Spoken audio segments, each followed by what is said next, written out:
ಸದನದ ಸದಸ್ಯರಲ್ಲಿ ಮನವಿ ಮಾಡ್ತೇನೆ.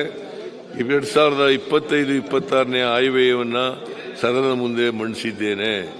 ಒಟ್ಟು ಗಾತ್ರ ಖರ್ಚಾಗ್ತಕ್ಕಂಥದ್ದು 4,09,549 ಕೋಟಿ. ಅಷ್ಟಕ್ಕೆ ಅಂಗೀಕಾರ ಕೊಡಬೇಕು ಅಂತೇಳಿ ಮಾನ್ಯ ಎಲ್ಲ ಸದಸ್ಯರಲ್ಲಿ ಮನವಿ ಮಾಡ್ತೇನೆ.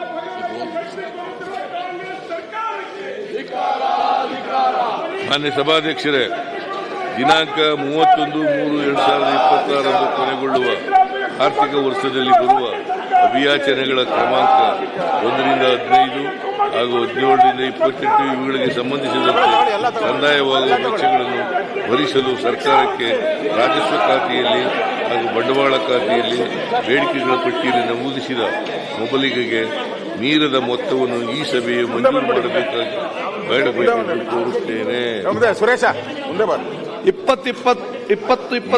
ಸನ್ಮಾನ್ಯ ಅಧ್ಯಕ್ಷರೇ, 2025-26ನೇ ಸಾಲಿನ ವೆಚ್ಚಕ್ಕಾಗಿ ಅನುದಾನಗಳನ್ನು ಪಡೆಯಲು ಬೇಡಿಕೆಗಳ ಪ್ರಸ್ತಾವವನ್ನು ಸಭಾಮತಕ್ಕೆ ಹಾಕುತ್ತೇನೆ.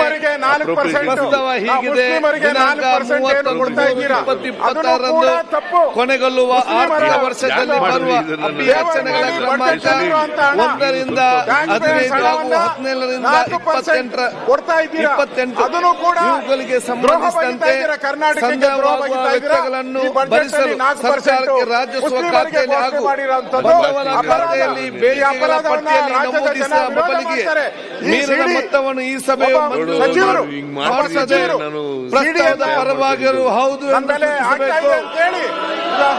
ಪ್ರಸ್ತಾವದ ವಿರೋಧವಾಗಿ ಇರುವವರು ಇಲ್ಲ ಎಂದು ಸೂಚಿಸಬೇಕು. ಪ್ರಸ್ತಾವ ಹೌದು ಪರವಾಗಿದೆ ಎಂದು ಭಾವಿಸುತ್ತೇನೆ. ಪ್ರಸ್ತಾವ ಹೌದು ಪರವಾಗಿದೆ. ಪ್ರಸ್ತಾವ ಹೌದು ಪರವಾಗಿದೆ. ಪ್ರಸ್ತಾವ ಅಂಗೀಕೃತವಾಗಿದೆ.